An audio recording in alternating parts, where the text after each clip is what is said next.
Fernanda González Serrano war eine Mexikanerin, die 2019 ein ruhiges Leben führte, bis sie eines Tages verschwand und ihre Angehörigen in völliger Verzweiflung zurückließ. Einige Wochen später ging bei der Rettungsdienststelle ein anonymer Anruf ein, in dem der Ort mitgeteilt wurde, an dem Fernanda begraben worden war. Ihre Angehörigen waren zutiefst erschüttert, als sie erfuhren, wer für diese Tragödie verantwortlich war.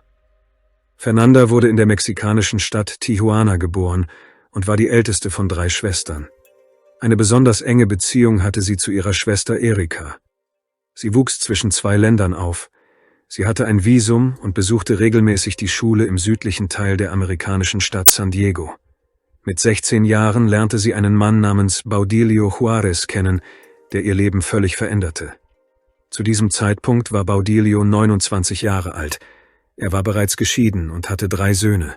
Trotz des Altersunterschieds und der möglichen Schwierigkeiten, die diese Beziehung mit sich bringen konnte, verliebte sich Fernanda schnell. Kurz nach Beginn ihrer Beziehung heiratete das Paar in San Diego. Später ließen sich die Eheleute in Tijuana nieder und begannen ein gemeinsames Leben, das wie ein Neuanfang schien. Nach Angaben von Angehörigen war Fernanda nicht nur gutherzig, sondern auch sehr ruhig und ausgeglichen. Sie bemühte sich stets um ein gutes Verhältnis zu ihren Schwestern und schuf eine harmonische und unterstützende Atmosphäre in der Familie. Nach der Hochzeit schlug Baudilio Fernanda vor, zu Hause zu bleiben, während er für den Unterhalt der Familie sorgen würde. Er arbeitete in San Diego, wo seine Söhne lebten, und überquerte daher häufig die Grenze. Auch Fernanda reiste weiterhin regelmäßig in die USA. Baudilio war tiefgläubig und brachte seiner Frau den christlichen Glauben näher, den sie annahm und als Teil ihres neuen Lebens betrachtete. Diese Veränderungen spiegelten auch den Einfluss von Baudilio wider, der Fernandas Ansichten und ihre Lebenseinstellung allmählich veränderte. Obwohl äußerlich alles perfekt schien, verbarg sich hinter der Fassade einer glücklichen Ehe eine Vielzahl von Spannungen. Die erste, die erfuhr, dass Fernanda unter dem brutalen Verhalten ihres Mannes litt, war ihre Schwester Erika. Fernanda gestand Erika, dass Baudilio sie wiederholt geschlagen und darüber hinaus verbotene Substanzen konsumiert habe.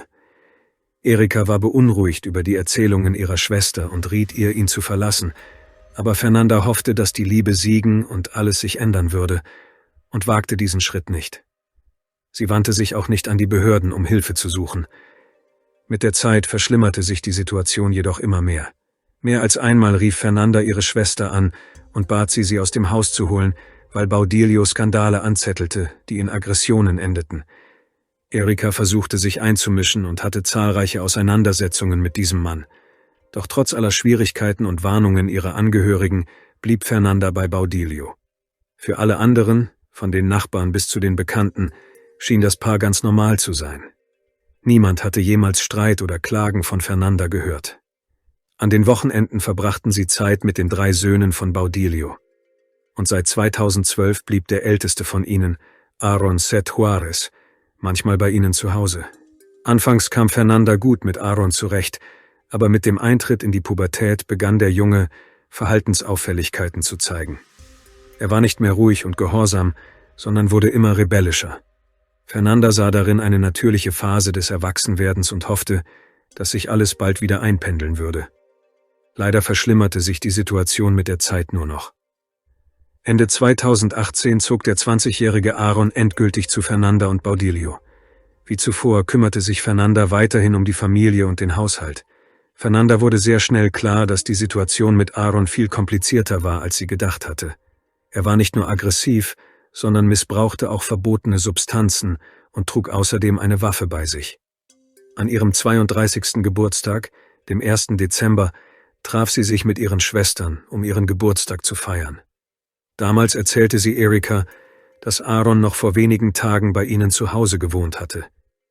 Als Erika sie fragte, wie es ihr gehe, da sie wusste, dass Fernanda und Baudilio ein Grundstück gekauft hatten und ein neues Haus bauen wollten, erklärte Fernanda, dass mit Aarons Ankunft das gesamte angesparte Geld für seine Kaution und die Lösung seiner Probleme mit dem Gesetz draufgegangen sei.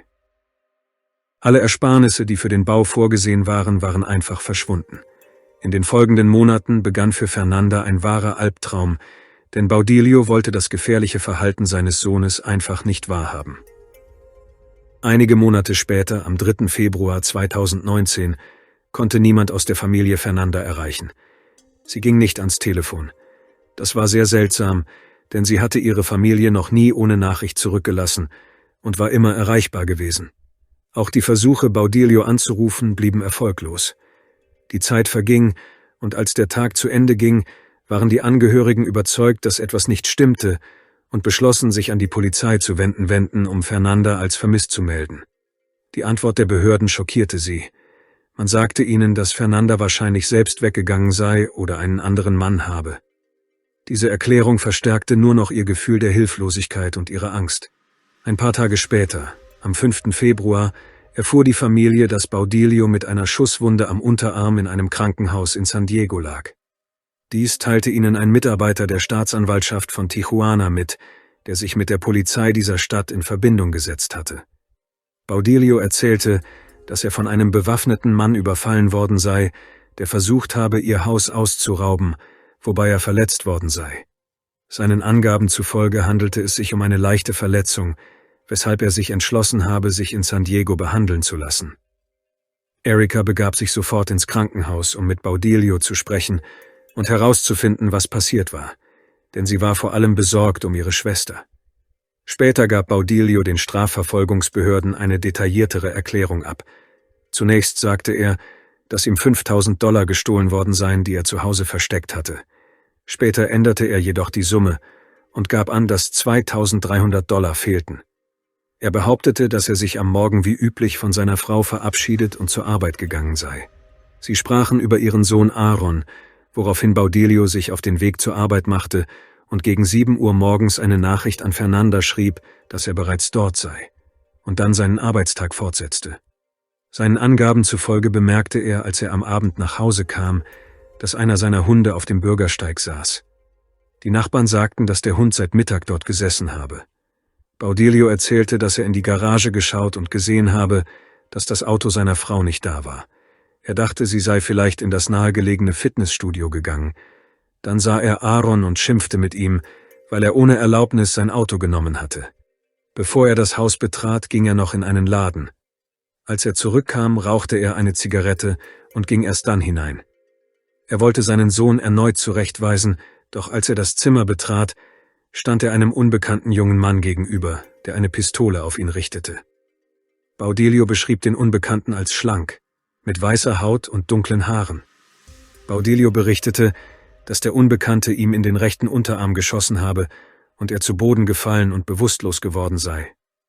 Als er wieder zu sich kam, weinte sein Sohn neben ihm und fragte, was los sei. Baudilio sagte seinem Sohn, er solle ihn nach San Diego fahren. Die Ermittler fanden die Geschichte sofort zweifelhaft, da im Haus Wachhunde lebten und ein Fremder nicht einfach so in Aarons Zimmer hätte eindringen können, ohne Lärm zu machen. Diese Unstimmigkeiten ließen die Polizei vermuten, dass die Situation mit einem Konflikt zwischen Baudilio und Fernanda zusammenhängen könnte, der außer Kontrolle geraten war. Es wurde angenommen, dass sie sich gestritten hatten und Fernanda Baudilio angegriffen haben könnte, weshalb er den Ermittlern nicht helfen wollte und sie selbst untergetaucht war. Als Erika Baudilio traf, sagte er ihr, dass er nicht wisse, wo Fernanda sei, und wiederholte damit die Aussage, die er bereits gegenüber den Strafverfolgungsbehörden gemacht hatte.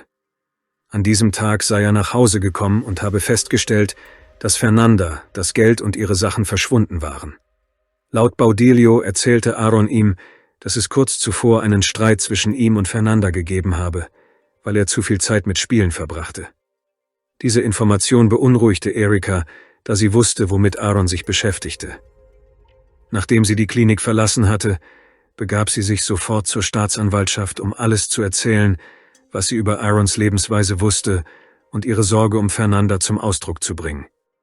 Daraufhin wandten sich die Behörden an die Einwohner der Stadt mit der Bitte, bei der Suche nach Fernanda zu helfen.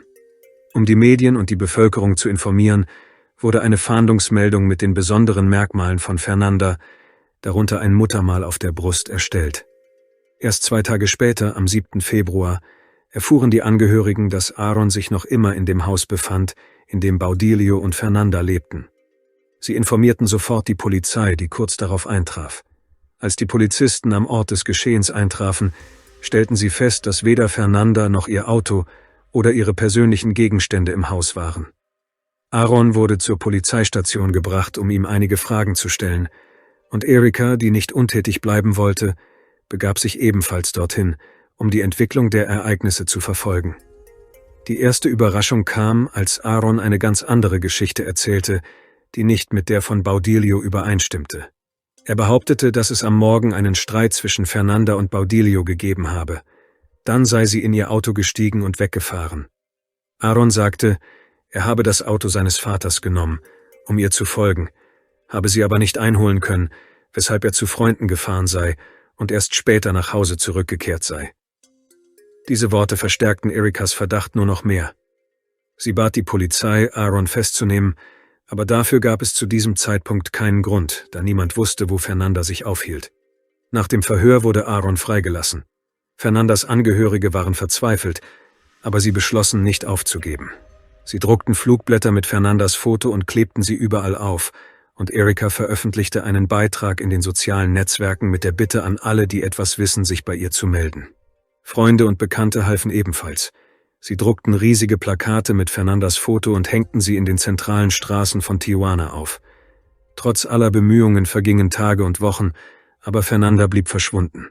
Erika erzählte lokalen Journalisten, dass die Polizei immer wieder andeutete, ihre Schwester könnte zu einem anderen Mann gegangen sein. Aber Erika wusste, dass das unmöglich war. Sie wäre niemals verschwunden, ohne ihrer Familie Bescheid zu sagen. Die Angst wuchs. 3 Wochen nach Fernandas Verschwinden erhielt Erika 2 anonyme Anrufe.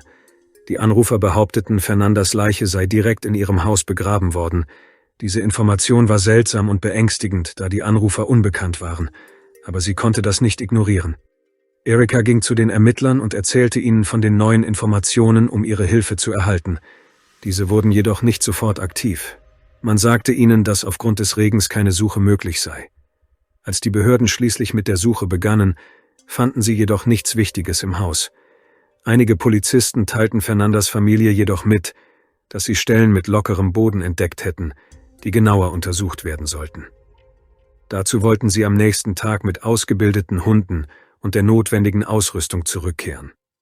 Fernandas Angehörige konnten nicht noch einen Tag warten. Nachts rief ihr Vater, der keine Ruhe fand, Erika an und schlug ihr vor, gemeinsam zu Fernandas Haus zu fahren, um selbst nach ihr zu suchen. Der Regen hatte aufgehört. Stundenlang gruben sie im Hof in der Hoffnung, wenigstens irgendwelche Spuren zu finden. Während sie dort waren, rief Baudilio Fernandas Vater an. Er fragte sofort, was sie im Haus machten.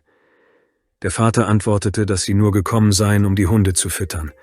Das Gespräch war schnell beendet, und der Mann kam zu dem Schluss, dass die Antwort ruhig geklungen hatte.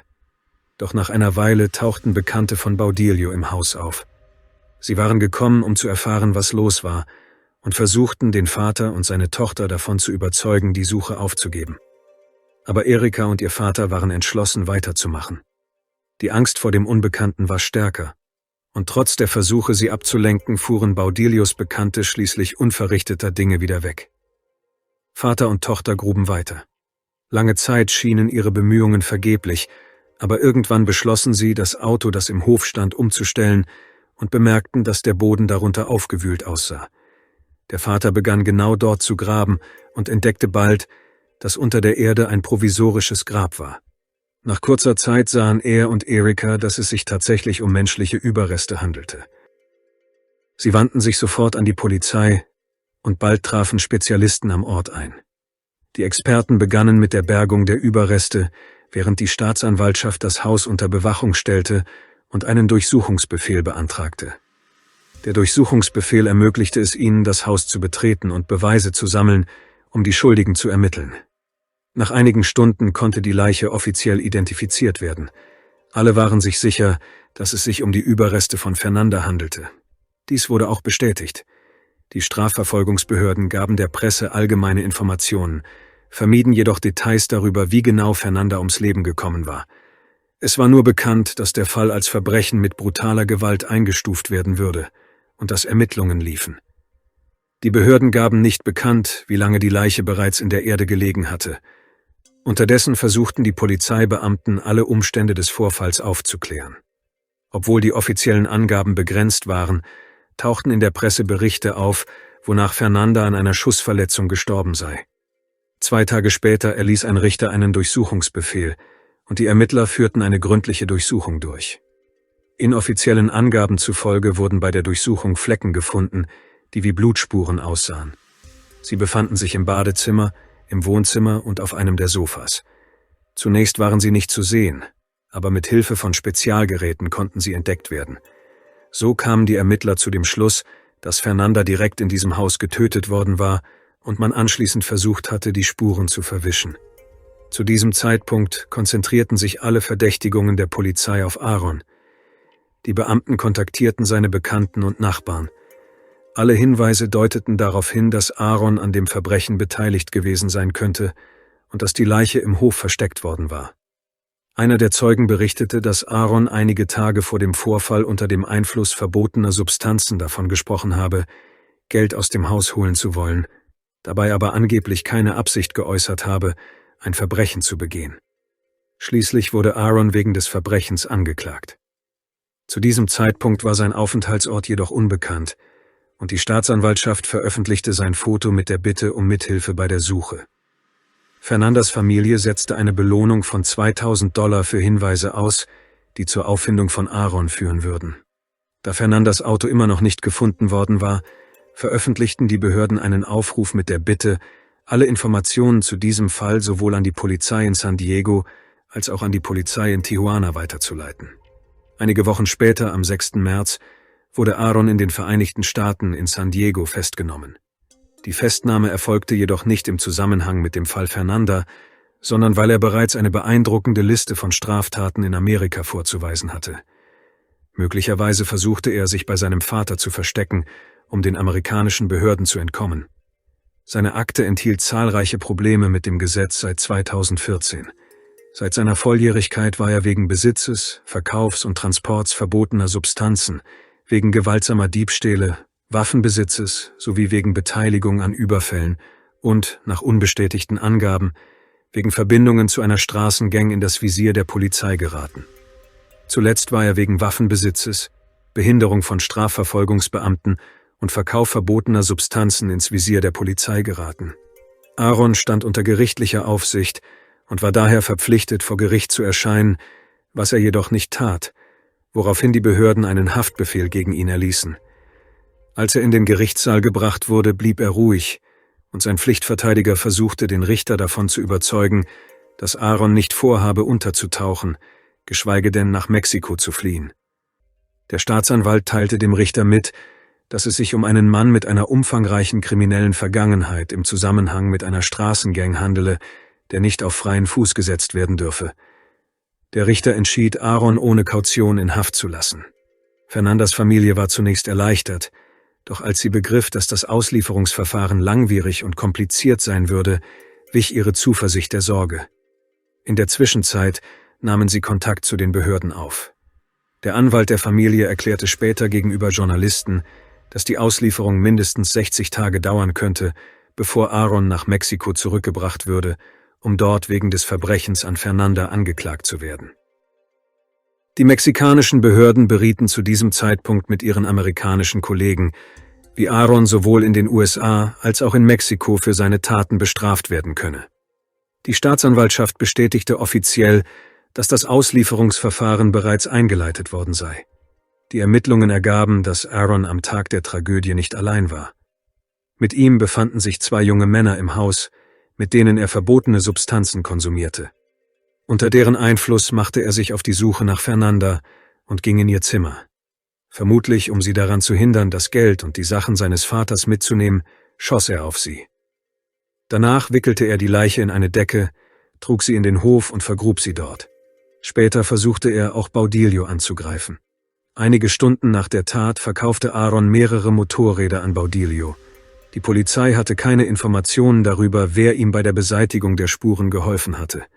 Und die Ermittler sammelten weiter Beweise. Eine Woche später sagte Fernandas Schwester, dass sie nicht glaube, dass Aaron allein gehandelt habe. Sie wandte sich an die Behörden mit der Bitte, den Fall aufzuklären. Außerdem erzählte sie, dass Baudilio selbst begann, seinen Sohn zu verdächtigen und ihr seine Befürchtungen mitteilte. Er kontaktierte Aarons Mutter und seinen Bewährungshelfer, die über die gesamte Situation informiert waren. Zu diesem Zeitpunkt gestand Aaron seine Schuld im Fall des Besitzes verbotener Substanzen zum Zweck des Verkaufs in den USA. Vor Gericht verhielt er sich ruhig und wurde schließlich zu 2 Jahren Haft und 3 Jahren Bewährung verurteilt. An der Verhandlung nahmen Fernandas Verwandte sowie Freunde und Angehörige von Aaron teil, darunter auch Baudilio. Nach der Verhandlung erklärte Erika gegenüber Journalisten, dass sie nicht nur aus Erinnerung an ihre Schwester vor Gericht erschienen sei, sondern auch, um den Richter daran zu erinnern, dass nach Aarons letzter Freilassung ein schreckliches Verbrechen begangen worden sei. Fernandas Familie ging weiterhin auf die Straße, um eine Beschleunigung des Auslieferungsverfahrens und Gerechtigkeit zu fordern. Doch neue Nachrichten in dem Fall gab es bislang nicht. Mehr als 1 Jahr ist vergangen. Das Haus, in dem Fernanda getötet und begraben wurde, steht seit langem leer, mit abblätternder Farbe, eingeschlagenen Fenstern und flatternden Vorhängen, als würde die Vergangenheit darin weiterleben. Die Menschen meiden diesen Ort. Kinder nennen es das Haus der verfluchten Frau, und die Nachbarn schauen nicht hin, wenn sie vorbeigehen. Aaron verbüßt seine Strafe in den USA, aber die Frage der Auslieferung ist noch immer ungeklärt. Baudilio ist buchstäblich verschwunden. Eines Tages kam er nicht zur Arbeit, meldete sich nicht und holte seine Kinder nicht ab. Die Polizei von Tijuana hat einen neuen Fall zu seinem Verschwinden eröffnet, aber es gibt weder Spuren noch Hinweise. Es bleiben nur Vermutungen. Vielleicht wusste er mehr, als er gesagt hat, und das hat jemandem nicht gefallen. Erika gab nicht auf. Sie fand eine weitere Zeugin, eine Frau, die in der Nachbarstraße wohnte. Diese erzählte, dass sie am Tag von Fernandas Verschwinden einen 3. Mann in das Haus gehen gesehen hatte.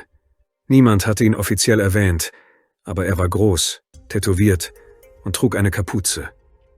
Er blieb nicht lange, ging schnell wieder, als hätte er es eilig. Erika gab diese Information an die Ermittler weiter, erhielt jedoch keine Antwort. Es schien, als würde der Fall zu einer zu unbequemen Wahrheit führen. Die Familie erhielt Drohungen, anonyme Anrufe, leere Umschläge mit nur einem Foto von Fernanda. Als Warnung: Hört auf zu graben. Aber Erika machte weiter. Sie startete einen Blog, nahm Videos auf und versuchte, die Aufmerksamkeit der Medien zu erregen. In einer Sendung sagte sie: Ich habe keine Angst. Sie glauben, sie hätten meine Schwester begraben, aber die Wahrheit liegt tiefer. Ich werde sie finden und alle, die daran beteiligt waren.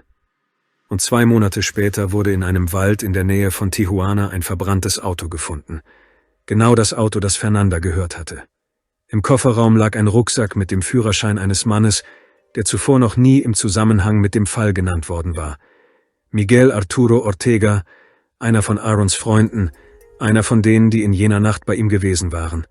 Von diesem Moment an nahm die Untersuchung eine neue Wendung, aber bei jedem Schritt schien Erika beobachtet zu werden. Eines Tages erhielt sie einen kurzen, unsignierten Brief. Darin war ein Foto. Eine dunkle Gestalt stand vor ihrem Haus neben einem Blumenbeet, das Fernanda einst selbst angelegt hatte. Die Unterschrift lautete: Mit einem Grab ist es nicht getan. Fernandas Fall geht weiter. Danke fürs Zuschauen und passen Sie auf sich auf.